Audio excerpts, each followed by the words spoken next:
Good afternoon, everyone. Welcome to What Matters to Me and Why. I'm Jared Selnicker, a PhD candidate and member of the organizing committee, and I have the privilege of introducing our program today. Starting in 2012, What Matters to Me and Why core series has hosted over 50 events. We now also have a thriving alumni series and a medical school series alongside this core program. We invite you to check out all of these events and videos from our past speakers on the What Matters to Me and Why website. Before we get started today, we just have some quick housekeeping announcements. First, this talk is being recorded. Live transcriptions are available and subtitles will be rolling throughout the talk. If you do not want to appear in the video, please turn off your camera for the duration of the event.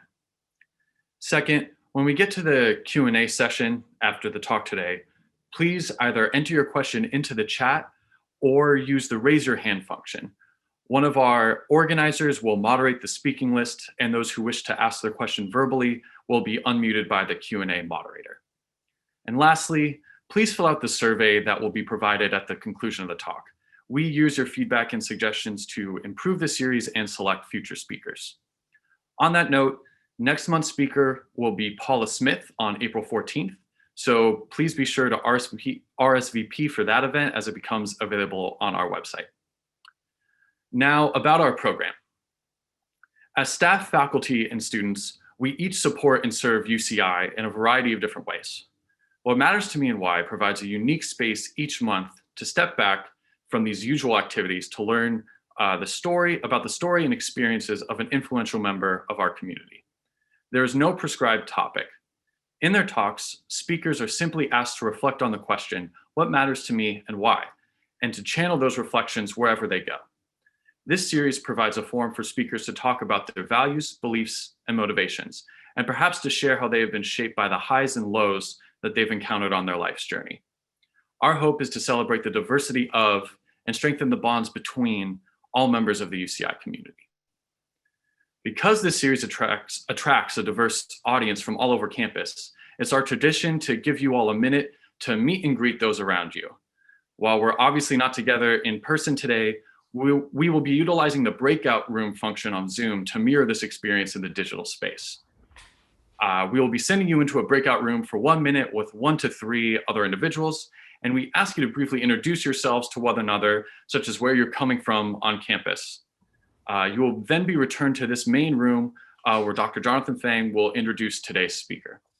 So please go ahead and hop into your breakout rooms and we will see you back here shortly. All right, well, welcome back. I hope you all have enjoyed meeting, even if very briefly, a few of the other people that are here today. So as Jared already said, let me just reiterate though that we probably disabled your unmute button for now. But please rest assured that we will have a lively Q&A session at the end. And so after the talk, you will be able to unmute yourself and ask a question. But let me know, alternatively, you can also feel free to write your questions and comments in the chat box during or after the talk, and we will do our best to get to them. So it is my great pleasure to introduce our speaker today. I have actually watched every single one of the 60 or so What Matters to Me and Why talks given through the years. And one thing you realize if you do that is that every speaker has a fascinating story to tell.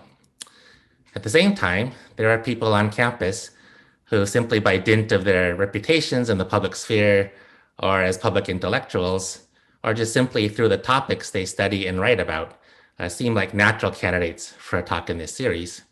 And today's speaker is certainly in that category.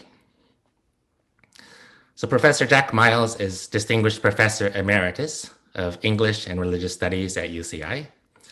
He spent a decade in his youth as a Jesuit seminarian, studying at the Pontifical Gregorian University in Rome and the Hebrew University in Jerusalem, before earning a PhD in Near Eastern languages at Harvard in 1971.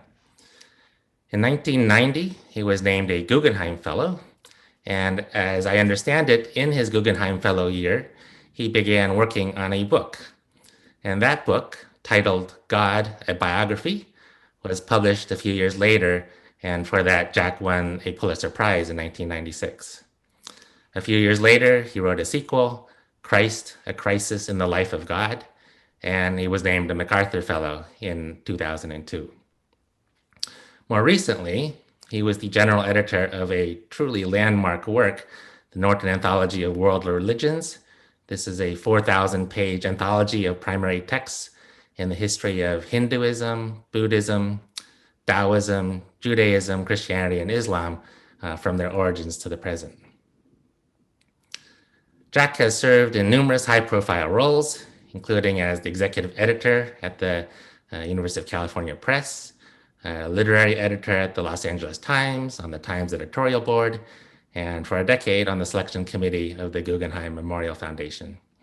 More parochially, let me just note that in 2016, during his final year before retirement, Jack won the UCI Distinguished Faculty Research Award, and he was the first humanities professor to do that in 25 years. Anyway, so there are many more notable awards and positions I could mention, but I had better just stop. So let me stop and just say thank you, Jack, for joining us today, and we look forward to your talk. Thank you, Jonathan, for that gracious introduction, and good afternoon, fellow Zoomers.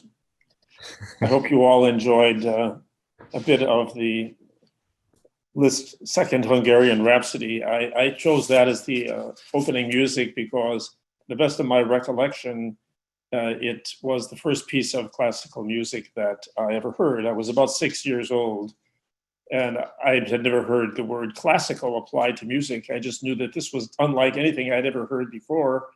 I was jumping around like crazy as my mother pushed the cart, and she had to calm me down. Stop it, calm down.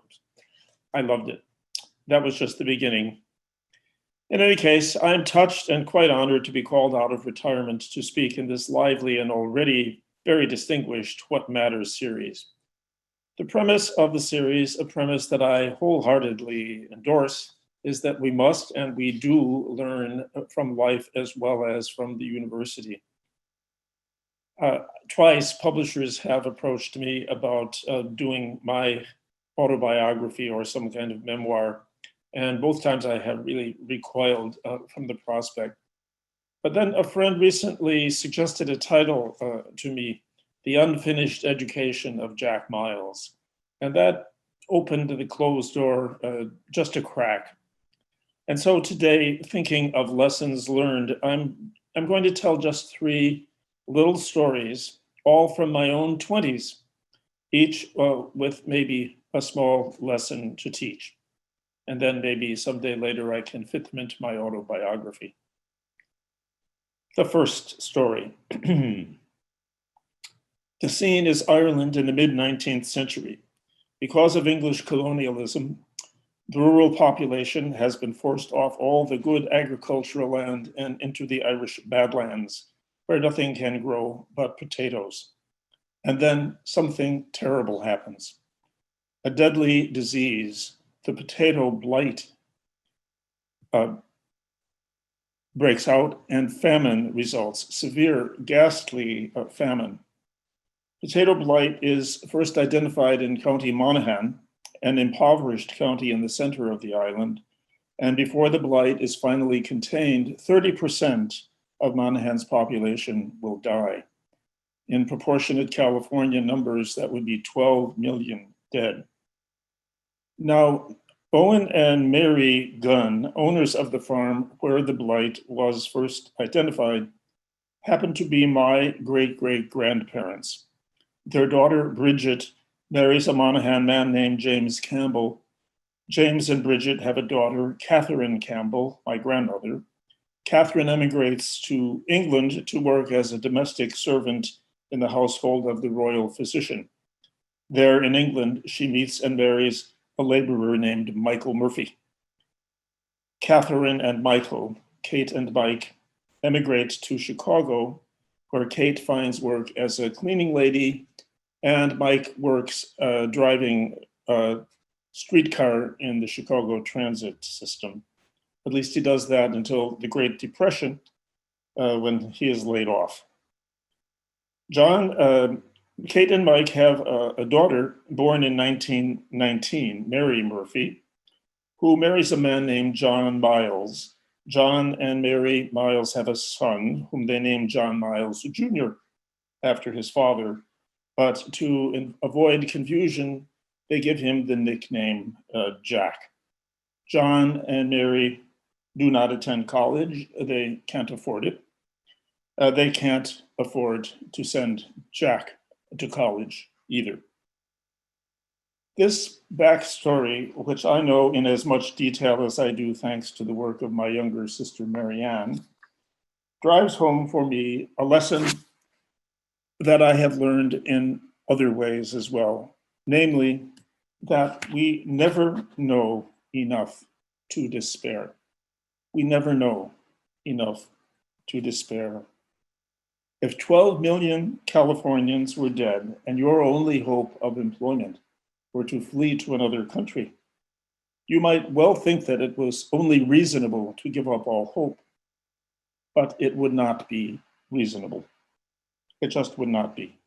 I am a supporter of MAID, medical assistance in dying, but I do not believe that despair is reasonable even when death is inevitable, not even at the hour of death. I used to think that way, but I don't anymore. It is not bravery alone that engenders such hope. For me, it is also and primarily just honesty. Honesty about how little we know. So, what matters to me? Hope. Hope matters. Invincible hope. The second story in 3 scenes. The first scene is Rome. I am a Catholic seminarian, a young Jesuit studying philosophy at the Pontifical Gregorian University. After my first year there in the summer of 1965, I spent 5 weeks in Germany learning the German language and living with a German family. One day, I come home from school at an unexpected hour, and I sense a kind of tension when I enter the apartment. My somewhat elderly host couple are listening to the recording of an impassioned speech delivered in a cemetery where are buried German prisoners of war killed by the Americans after Germany surrendered at the end of World War II. Vengeance murders, in other words, vengeance murders by Americans of my father's generation. Awkwardly, my hosts beckon me to take a seat, and when the speech ends, an interesting conversation ensues. When my course of German language study is concluded, I visit Munich, a beautiful city, something close to the capital city of German art, literature, and music. I take an excursion while there to a small town some few miles away named Dachau, the site of a death camp where in the 1940s, the then government of Germany gassed to death hundreds of thousands of Jews and other undesirables, and incinerated their corpses in giant ovens. Back in Rome, a great gathering of Catholic bishops is about to pass a resolution entitled in Latin, Nostra Aetate, in English, In Our Time, by which the Church, appalled finally by the slaughter of millions of Jews in the Nazi death camps, will renounce and decry its own centuries of ruthless anti-Semitism. The first scene, Rome. The second scene, Munich. The third scene in this second story is Jerusalem. I am there for the same reason that I was in Germany during the previous summer. My Jesuit superiors have decided that I should train to become a professor of Old Testament. Much biblical scholarship is available only in German, but of course, the languages of the Bible itself are Hebrew and Greek. I already know Greek, but I am in Israel to master Hebrew and then to return to the USA, to Harvard, as it turns out, for doctoral studies. There in Israel, Like any foreign student at the Hebrew University, I'm eager to fit in, eager to make friends. Though the Israelis never forget that I am American, they can never remember that I am Christian. They treat me as just another American Jew on his junior year abroad, and I, for my part, begin to feel Jewishly proud of the rebirth of our Jewish national life here in Israel after a 2,000-year interruption. All the while, privately happy that the Catholic Church seems tacitly to welcome this development. No surprise, then, that when in June 1967, a coalition of Arab states prepares to attack Israel, I join in patriotically as we students put duct tape on dorm windows to prevent their shattering in a bomb blast. I am in Haifa when the air raid siren goes off, and I take refuge in a designated bomb shelter, the underground garage beneath a car rental agency. Late on the 6th day of the war, when word comes over the radio that the Jews have won, and I hear Moshe Dayan, the commander-in-chief, praying at the western wall of the ancient temple, praying in Hebrew a prayer that by now I know by heart, I choke up, my eyes fill with tears. I am that intensely, passionately identified with the Jewish cause. Yet, just a day later, I leave the country by ship. I do not want to take part in the victory celebration. I'm just not up to it. Why? Here, I must provide a bit of background. As late as the 1966-67 academic year, the old city of Jerusalem and all of what is oddly called the West Bank, that is Palestine west of the Jordan River, is still legally a part of the Hashemite Kingdom of Jordan. As a Christian residing in the state of Israel, I am permitted to and do cross into Jordan at Christmas to visit the old city of Jerusalem. During this visit, I reside in a Catholic boarding school where I meet young Palestinian Christians my own age who cannot fathom why, in this terrible conflict, the Christians of America are not standing up for their fellow Christians the way the Jews of America are standing up for their fellow Jews. With a mix of anger and grief, they challenge me. Why have we American Christians abandoned our suffering Palestinian brothers? They choke out moving, even heartbreaking stories about how the Jews have robbed them and killed or abused members of their families. What have I to say for myself and my country? At the time, I can only listen, and then something else happens. Several days after Christmas, 1966, with the heaviest influx of tourists now departed, I do some private exploring, hiking my way around the east side of the massive walls that enclose the old city, and I end up caught in a torrential downpour. Jerusalem gets more rain in an average winter than London does, and in December, the rain is icy cold. Heading for home, drenched to the skin and shivering, I have to pass through a city gate guarded by a Jordanian sentry. But I'm in luck. This soldier takes one look at me and beckons me into his little guardhouse, an enclosed room built into a recess in the old city's massive wall. He has a tiny stove there with water boiling for tea. He gestures for me to take off my sopping raincoat. He gives me a little towel to dry my face. I sit down on a straight chair opposite him, and he gives me a glass of hot, sweet Arab tea. I do not know this man's name. He does not speak a word of English. I speak barely a word of Arabic.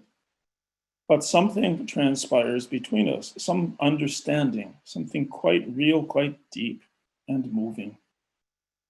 When I eventually rise to leave, he gestures that I should wait just a moment, and he fishes out a little snapshot of himself in his uniform.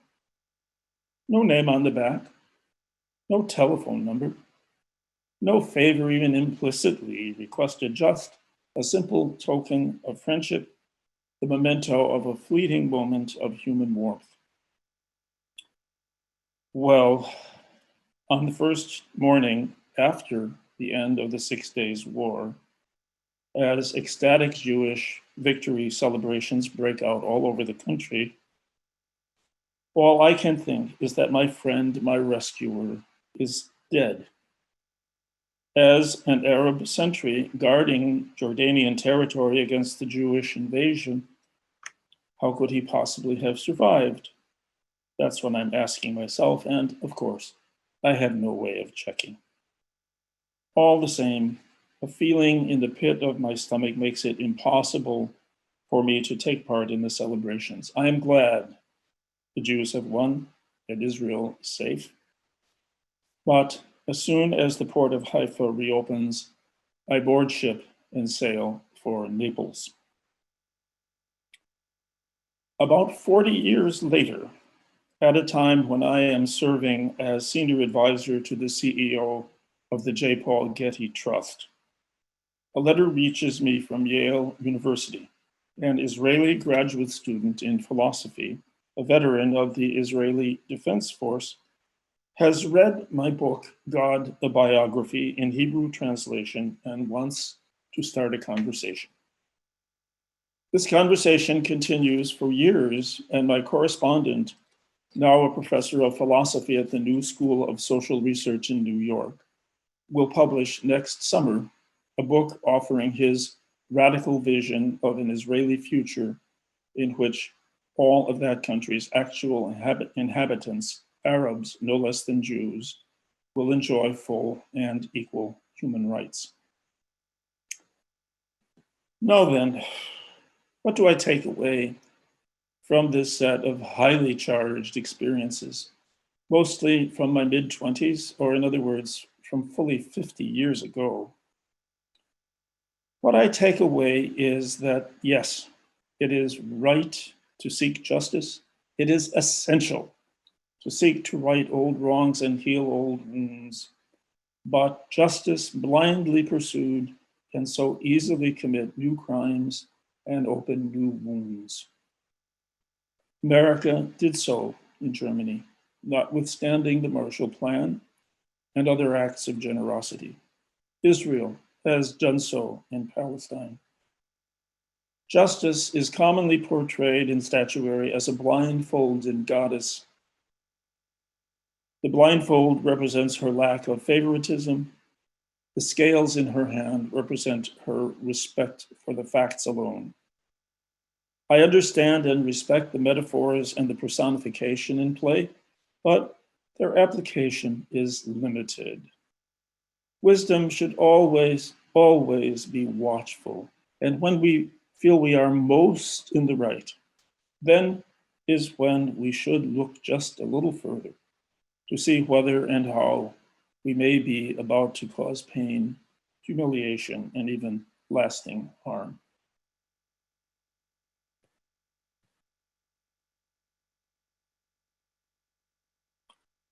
And now the third story.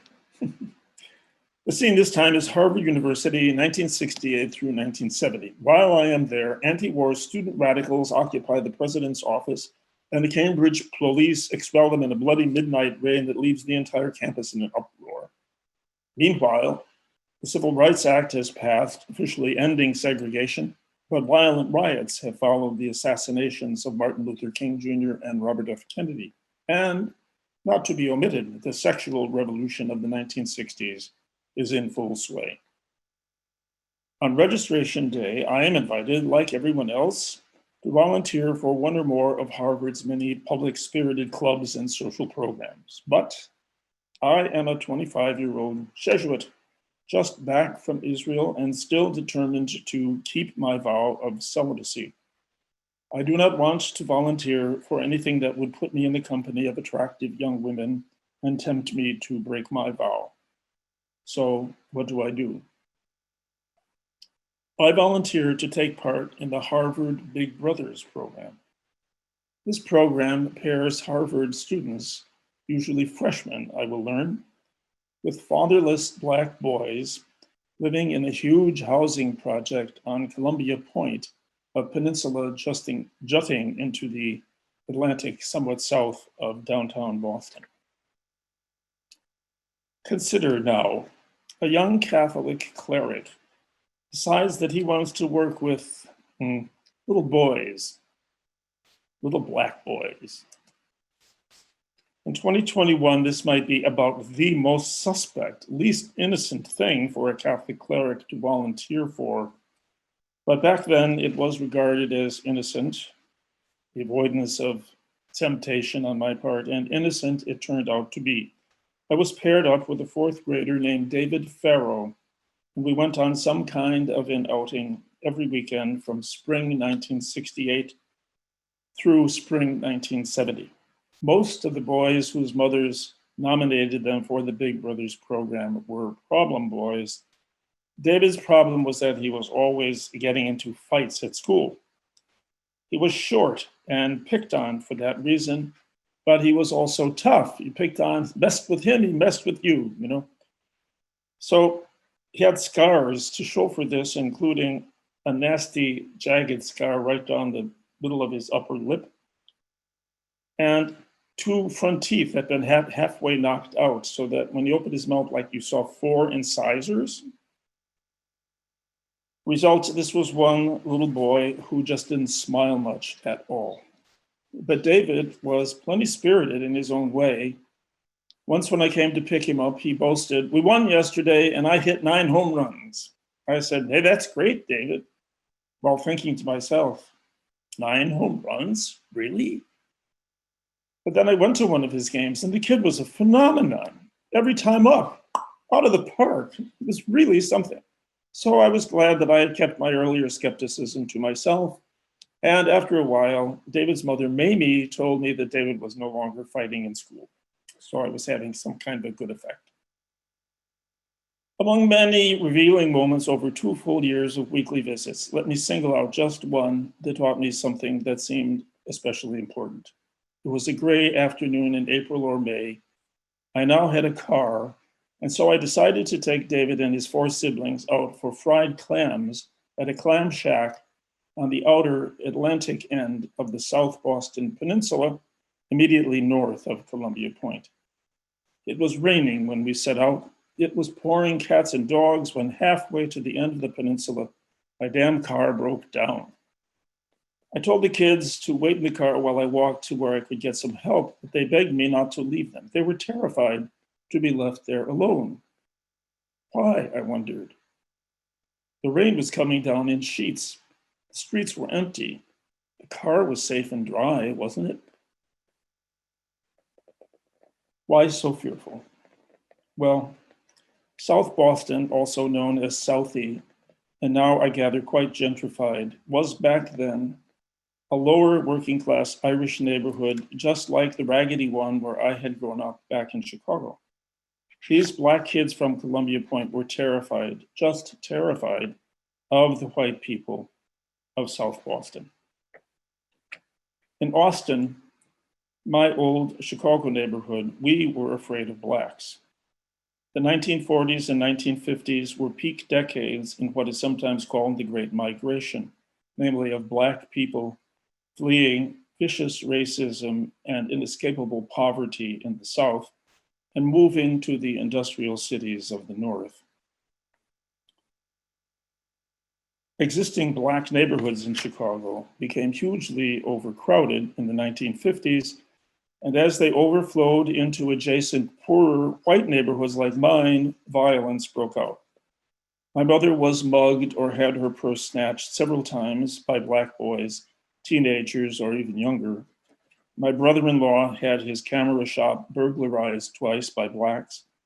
And finally, Black intruders in balaclava masks held him up at gunpoint and cleaned out his shop in broad daylight, stealing his whole stock and forcing him out of business. As a result of these episodes and others, when I first ventured into the Columbia Point housing project, I was afraid that I myself might be mugged or robbed or worse. Nothing like that ever happened. But believe it or not, it had never once occurred to me that Black people in Columbia Point might be similarly afraid of people who looked like me.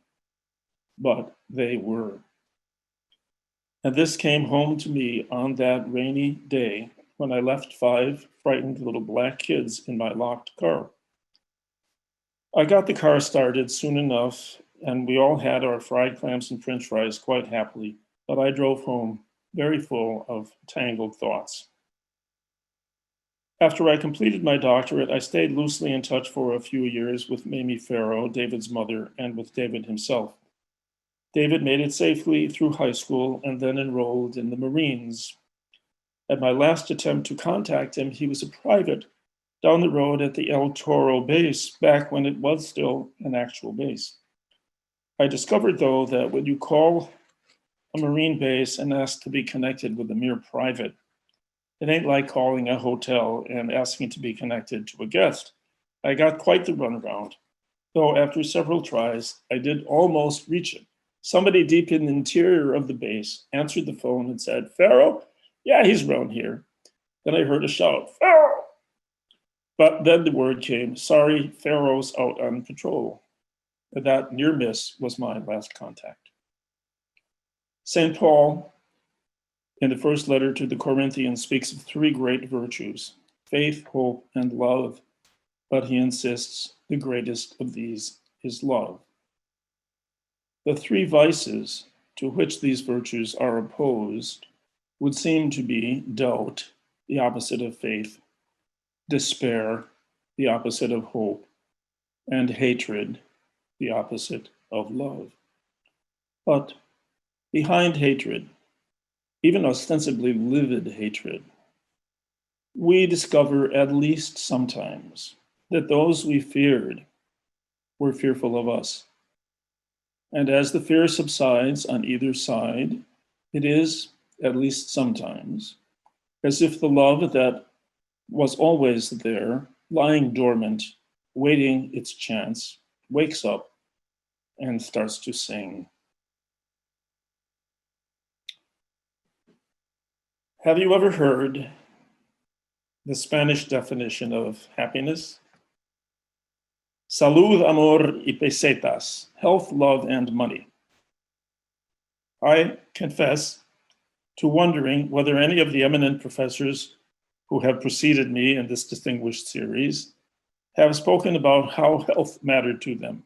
Did any admit to worrying about their wardrobe, their weight, their general good looks, and then about amor, their love lives or their sex lives, or about pesetas or pesos aquí, about, say, real estate and about who coached them to bargain hard for raises and promotions? Did they admit that these things mattered to them? Let's be honest. These things matter to everybody, and rightly so, understandably so. They all matter to me too. But there are a few things that finally should matter to me even more, and I try to remind myself of that fact in various ways. We all want to be successful, yes. Yet we should all want, in one simple word, to be good as well. Goodness matters. So let me close these few remarks by thanking UCI, a university to which I owe a great, great deal, once again, for creating this little space where our people can gather to talk frankly about goodness and kindness and generosity among all our extracurricular pursuits, so to call them. These finally should matter most. Thank you.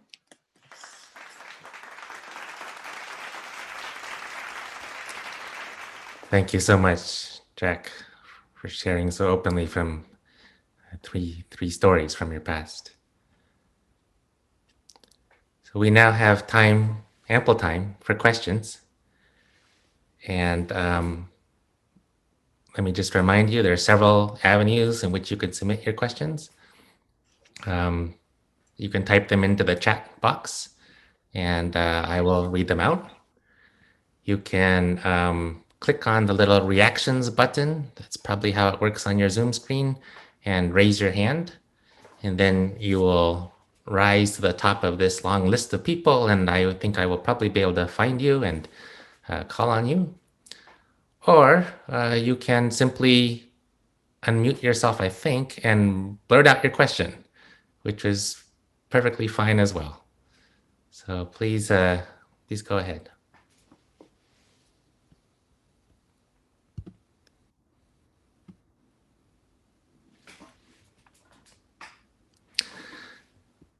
I could maybe start, Jack, just going back to the first story and theme of love, of hope, I mean. I thought that was very interesting. I think probably the way things go as people get older is, their mortality becomes more present to them, and maybe the standard thing is people feel less hope. And I wonder if if your work has influenced your progression in things, because it seems maybe a little unusual to me, or to what do you owe this this sort of newfound hope? Did you have this hope when you were, say, 20s, in your 20s, or not? Well, I'm going to begin with a little story from my first teaching job. My only tenure track university position before UCI was at Loyola University of Chicago, where I was ultimately fired for taking too liberal a position on the subject of abortion. But there I taught a course on religion and literature, and I spoke to the students about how often it is the subject of death that brings religion to the fore in discussion, even for people who perhaps weren't previously very religious. After that talk, a boy came up to talk to me who had always sat in the back of the class, though I knew he was a good student from his written examinations. Never spoke. He had terrible, terrible acne. Mm-hmm. And he wanted to tell me that he wasn't led to prayer by any thought of death. He was sent to the chapel. He actually went to the chapel to pray when he met a girl. He had a first real girlfriend, and he was so overwhelmed with happiness that he just couldn't do anything other than just go in the chapel and sort of thank God that this had happened to him.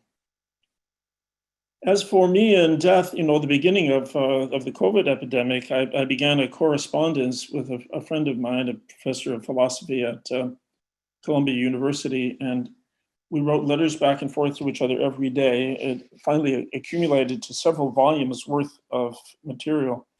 We have cut it down to just one volume, and it's under consideration at a couple different presses. But our mortality, since we both have serious comorbidities, was much on our minds as we began.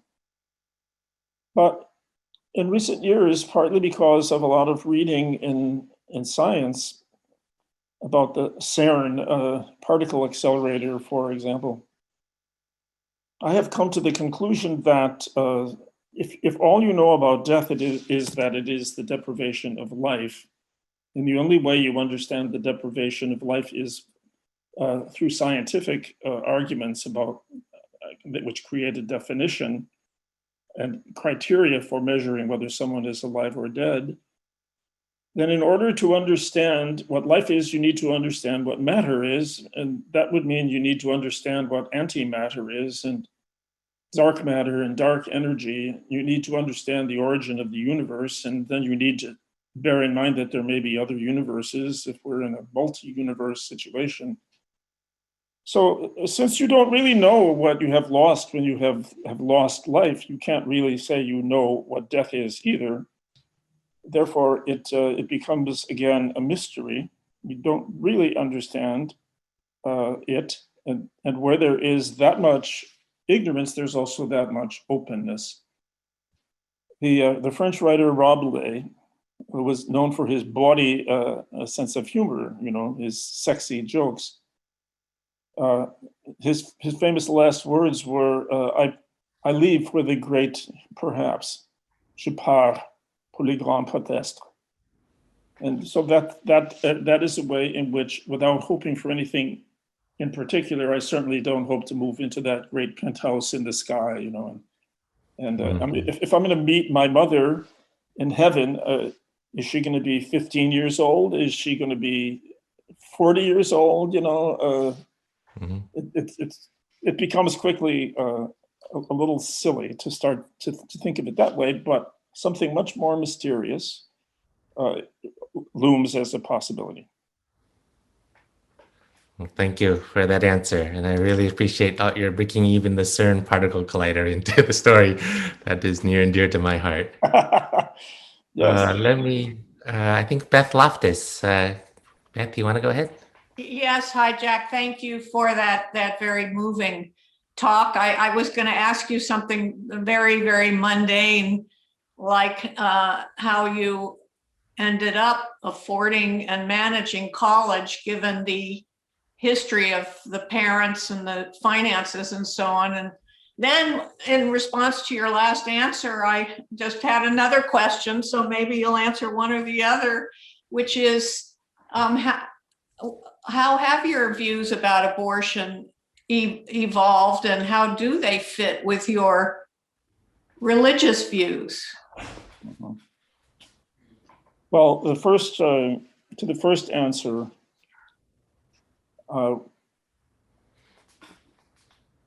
my parents couldn't afford to send me to college, but I did win a scholarship. It was a fabulous, all expenses paid scholarship to the School of Journalism at Northwestern University. Journalism was the other career path that beckoned to me from early years.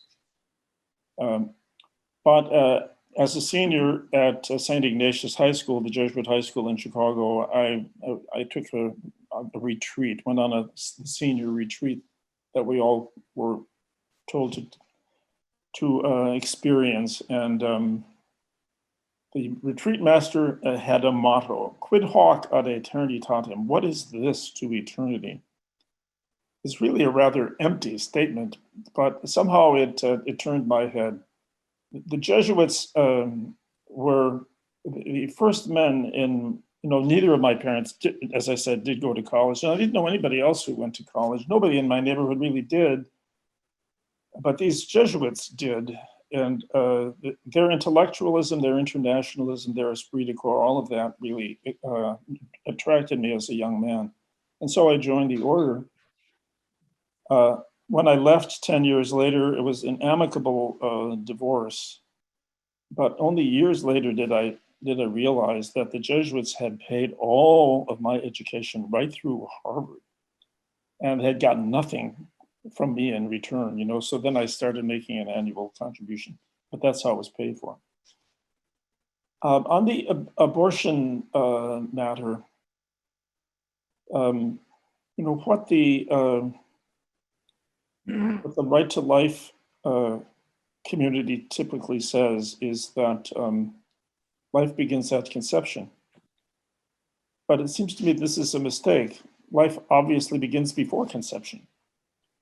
We speak of living sperm or dead sperm, living eggs, that there is a continuity here, a continuum that I think can be interrupted. It isn't as if life may be taken at will at any time, but the notion that every conception that begins must be allowed to continue to completion, whatever the prospects for that birth, just doesn't seem to me any longer morally defensible. I do think, my instincts for a long time have been against it. I happen to know too, I've had this experience personally. I am the father of at least one aborted baby. And probably two, an early girlfriend told me that she was having an abortion, but she said it wasn't me, it was her previous boyfriend, but how could she know, I know women have instincts on these things, but how could she know?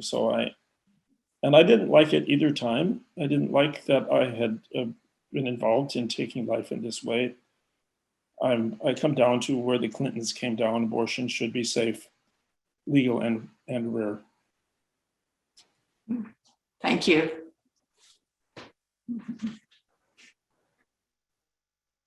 Let me just note that in the chat, Megan Belmonte has said, "Thank you, Professor Miles. I took your Character of God course at Occidental College in 2006, and I was so excited to see that you are going to speak today. Quote, we do not know enough to despair, unquote, is going to remain with me for years to come. Thank you." Well, thank you, Megan. Yes, when I won a MacArthur Fellowship, I was living in Pasadena, and Occidental College offered me a complimentary office just as a place to work. I worked there for more than a year, and then as it was time to leave, I said I would teach a course pro bono, just to repay them. So, and I'm still in touch with one of the students in that course. His name is Sam Moe. Sam was led through my teaching to become a Buddhist. So though I'm a practicing Christian, I like to say practicing rather than believing.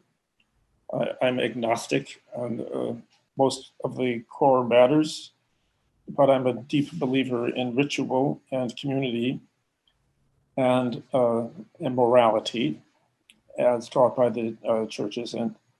And I think Sam took some of that away. I backed him for a Fulbright, which he took to India, and he's now on the staff of Tricycle, the Buddhist magazine.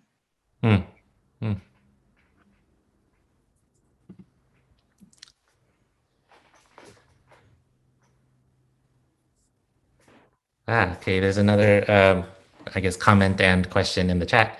Joseph McKenna, nice memories, Jack. Well done. The Irish of the potato famine did not have enough information to leave their homeland. Quote, we do not know enough to despair, unquote. Can you apply this principle to today's migrants in every part of the world?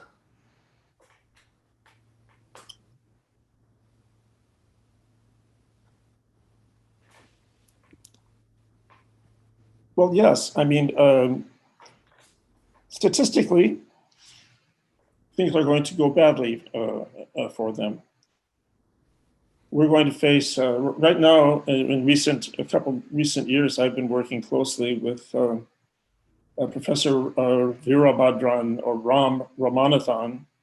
He is the climate scientist from UC San Diego, who was tapped by Janet Napolitano to head a task force preparing Bending the Curve, which was a report that Jerry Brown took to the COP21 conference in Paris.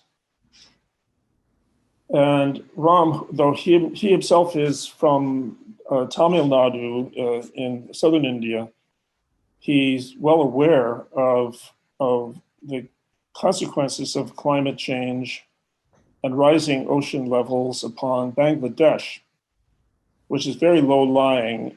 And as the ocean levels rise, there will ensue a flood of migrants, Muslim migrants entirely, into West Bengal and deeper into India. India at the moment is torn by religious conflict between Muslims and religiously nationalist Hindus. So this climate change-induced migration is going to have social consequences, and statistically, many of those migrants will die in the attempt to migrate, and others will suffer persecution upon arrival in their new country. But you, as an individual Bangladeshi, a Muslim, can never know whether you will lose or win, survive or die. The ignorance that attends any individual in any individual set of circumstances is always so great that there seems to me to be some room left to, as we say, hope against hope. It's a crazy expression, actually. You're hoping against despair. But if my ancestors back then had given up, not tried to emigrate, not tried even to survive. Actually, the emigration didn't take place until the turn of the century. But there's, others of their survivors have done quite well. I learned that my second cousin Moya Cannon has just had her collected poems published. She's published 6 volumes of poems in Ireland, and Carcanet Press, a distinguished publisher of literature in the United Kingdom, has published her collected poems. So I'm proud of her. So you can survive without emigrating, and sometimes better, and sometimes you survive by emigrating. And if you don't survive, my earlier point, if you know that you're dying, even then, you can hold yourself open to mystery. It's, I don't know what life is. I've never known what life is. I don't know what death is. Therefore, I don't know whether I can speak of what awaits me. Perhaps I can, perhaps I can't. It's not simple. Mm-hmm. All right, well, let me conclude then. Thank you so much, Jack, for your reminders of the virtues of faith, hope, and love, and goodness. This has been a profound talk, and I very much appreciate your giving it in this series. So thank you all, and look forward to seeing you all next month. Thank you, Jonathan. Yeah.